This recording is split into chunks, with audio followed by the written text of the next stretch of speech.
Povo Maranata, graça e paz, hoje é sexta-feira.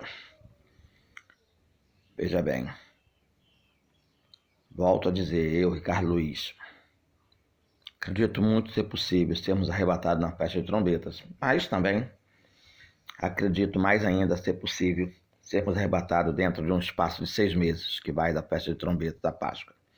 Estava orando a Deus, pedi uma palavra ao Senhor. O Senhor me deu em 1 Coríntios, capítulo 11, verso 19, dentro do contexto da ceia do Senhor.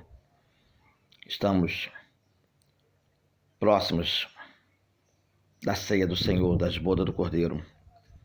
E ele diz que importa que haja entre vós até algumas heresias, para que os que são sinceros se manifestem entre vós. E eu achei isso interessante. Os sinceros serão manifestos.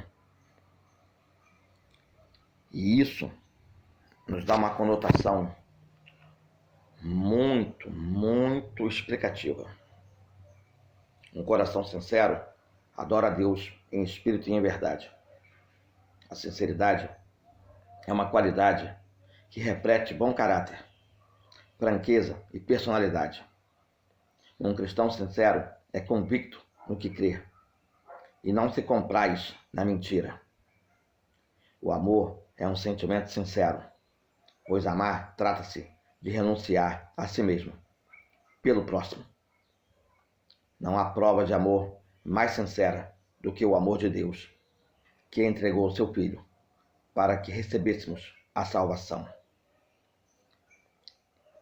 Então, eu faço uso da palavra que se encontra no livro de Hebreus, capítulo 10, verso 22, onde diz: assim, aproximemo-nos de Deus com um coração sincero e com plena convicção de fé, tendo os corações aspergidos para nos purificar de uma consciência culpada e os nossos corpos lavados com água pura. Lembra que no áudio de ontem eu falei da necessidade de nós aspergirmos o sangue de Jesus todos os dias, nas pessoas que nos rodeiam, nas pessoas que nos cercam, nas pessoas a qual tem acesso a nós em casa, no bairro, no trabalho, na escola, na faculdade, na igreja, nas redes sociais. Esse aspergimento de sangue vai purificando o filho, vai purificando a filha, o esposo, a esposa, a mãe, o pai, o irmão, a irmã, os amigos, os vizinhos, os colegas de trabalho, de escola, de faculdade, os irmãos das igrejas, o povo do bairro, da vizinhança, da rede social. Seja sincero com Deus e saia por aí aspergindo o sangue de Jesus sobre todos eles, tanto quanto puder, através da sua palavra, da sua oração, da sua obra social. O amor deve ser sincero. Odeiem o que é mal. Apegue-se ao que é bom. Paulo fala isso em Romanos capítulo 12, verso 9. Ontem, o irmão Jefferson me compartilhou um vídeo onde eu odiei o mal que estava naquele vídeo. Um homem branco que deveria aí ter, sei lá, aparência aí de uns 40, 40 anos, pegou um bebezinho, uma bebezinha, que deveria ter no máximo ali 3 meses. E o que esse infeliz fez? Ele fez com que essa bebê fizesse sexo oral até ele ter o prazer na boca do bebê. Eu passei mal o tempo todo. Eu e minha esposa passamos mal. Esse vídeo está viralizado por aí. Eu até falei para o irmão Jefferson nem compartilhar esse tipo de coisa, porque a polícia anda procurando achar pedófilos, né? E às vezes compartilhamento de vídeo como esse, que mostra o quanto o mundo está sujo, podre, nojento, não vejo a hora de Jesus voltar, podem ainda se voltar contra o cristão, achando que todos são pedófilos. Eu odiei o que vi. De tudo que eu já vi nesse mundo, essa foi a prática mais horrorosa que eu já vi. Entalou o bebê do seu órgão genital até o seu prazer. E filmando. Cara, eu passei mal. Eu odeio o pecado. E odiei mais ainda esse mal. Essa madrugada eu falando com Deus, falei, não é possível, esse homem tem que estar morto. Tem que estar morto. E Deus fala, a resposta sincera é como um beijo nos lábios. Segundo Salomão escreveu em Provérbios 24, 26. Somos noiva de Cristo. Ser sincero com Ele dá essa sensação de relacionamento bom para o casamento de Cristo com o seu corpo, com a sua igreja, com a sua noiva. Agora que vocês purificaram a sua vida pela obediência à verdade, visando ao amor fraternal e sincero, amem sinceramente uns aos outros e de todo o coração, conforme o Espírito Santo inspirou o apóstolo Pedro na sua primeira carta, no capítulo 1, verso 22, nos deixar registrado. No entanto, está chegando a hora, e de fato já chegou, em que os verdadeiros adoradores adorarão o Pai em espírito e em verdade. São estes os adoradores que o Pai procura. Registrado em João, capítulo 4, verso 23. Tu, Senhor, guardarás em perfeita paz aquele cujo propósito está firme, porque em ti confia, conforme o Senhor deixou registrado em Isaías 26, verso 3. Quem ama a sinceridade de coração e se expressa com elegância será amigo do rei, conforme está registrado em Provérbios 22, 11. Nós somos amigos do rei, nós somos amigos do Senhor, nós somos amigos de Deus, porque expressamos com elegância a sinceridade que há no nosso coração. É melhor ter pouco com retidão do que muito com injustiça, conforme está registrado em Provérbios 16, verso 8. Sabe, eu vou dizer uma coisa para vocês. Presta bem atenção. Presta bem atenção.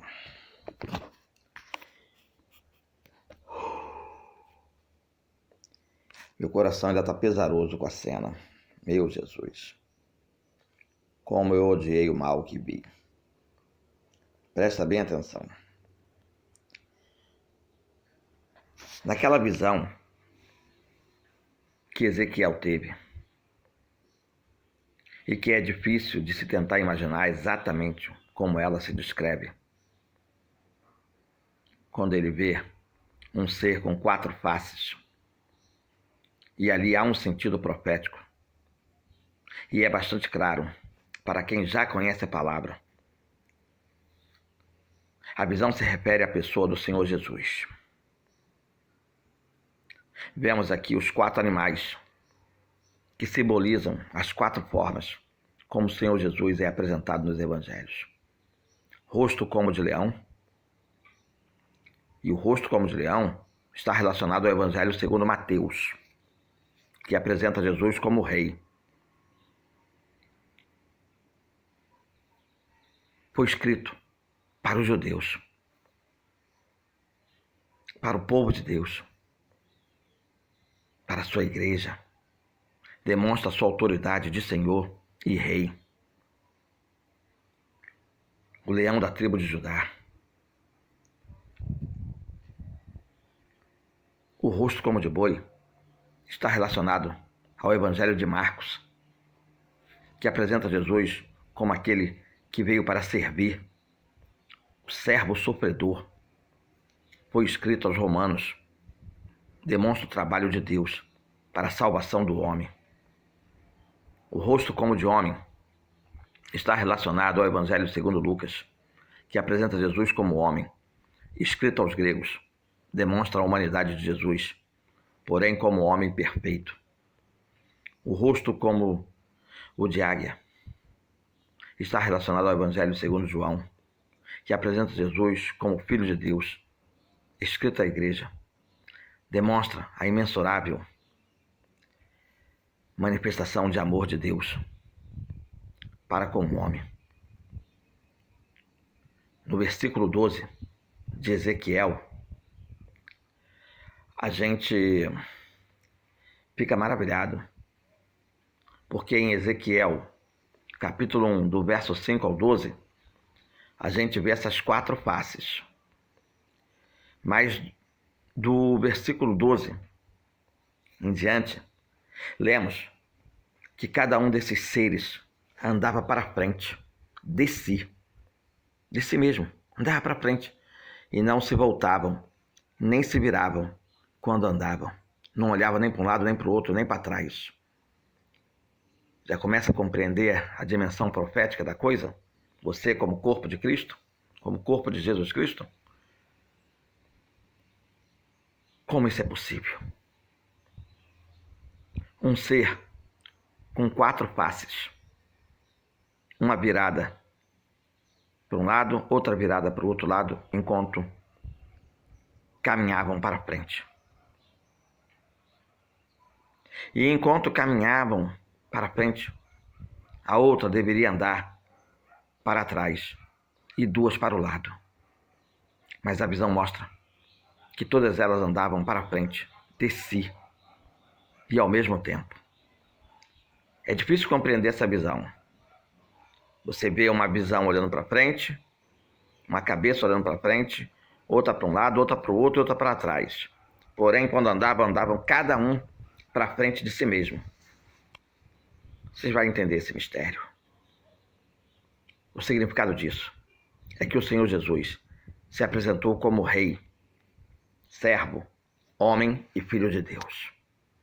Assim como nós hoje somos Rei, servo, homem no corpo ainda corruptível e Filho de Deus já por adoção.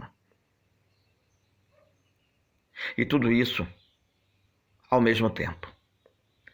E em cada um de seus atos é possível reconhecer essas 4 características juntas, e nenhum ato realizado anula uma de suas personalidades.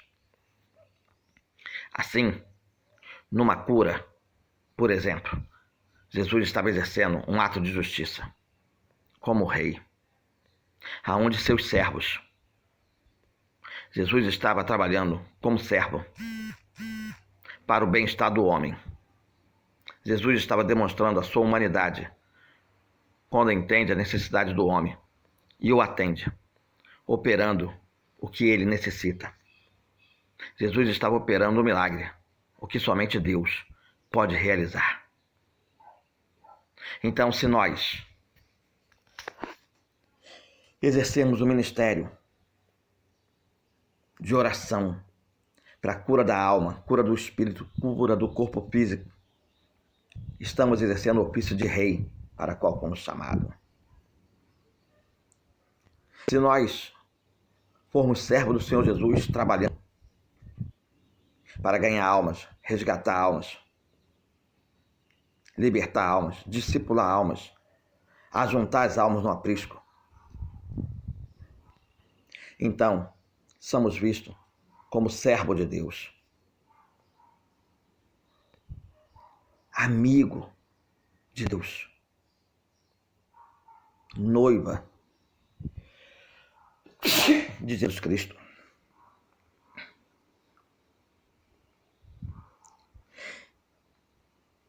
E ao estar trabalhando para o bem-estar do homem, salvando o homem, libertando o homem, curando o homem, resgatando o homem, nós estaremos demonstrando a nossa humanidade sendo transformada de glória em glória na humanidade já consagrada, já glorificada de Jesus Cristo, num corpo de glória, por meio do arrebatamento.